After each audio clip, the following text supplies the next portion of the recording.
Good evening, everybody. Now, it's been a long time, 3-4 weeks since anybody's been able to go to a beauty salon, and it's probably going to be longer. And I'm here to show you some tips so that perhaps when you come back to your hairdresser, you're not in too bad a shape. So I just want to show you a couple of things, a couple of ways to trim your bangs so that you don't end up with kindergarten bangs or irreparably damaged looking bangs.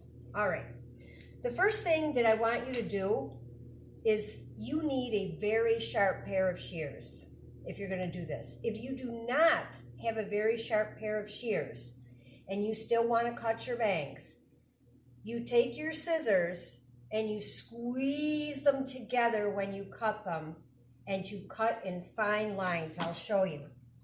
There are two kinds of bangs. I'll show you. The first one is if you just have a little bang and the rest of your hair is a lot longer. So what you're going to do is you're going to find that line that your hairdresser made. You're going to comb this up in the air and look for the shorter pieces and find that line, because you don't really want to mess that up too bad. Then you got to grow out bangs again that you did, okay? So that's what I'm showing you first. I'm pretending that I have a line because really I don't. My bangs blend out, but yours may not blend out. So now you have wet hair. It needs to all be the same wet or else it will be crooked. You need it wet and you need to have sharp scissors. And wherever it is that you want your hair to be when it dries, you cut it below that, especially if you have a colic.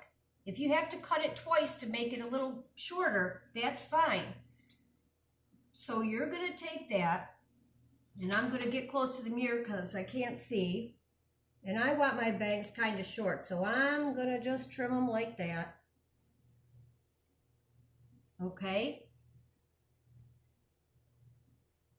And you won't do it quite that fast.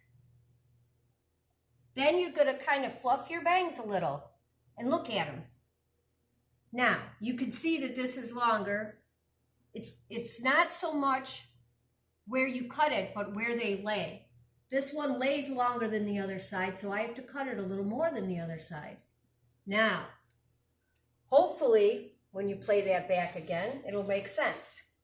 Now, for people like me whose bangs blend back, you don't want to get into cutting your hair too much, but you're going to cut that bang the way I just did. Comb your hair back. And I want you to make a straight section here and a straight section here, and that might take some practice. And you're going to comb this hair up to the best of your ability so that your hands are kind of, you'll see where your bang is. I better put my glasses back on.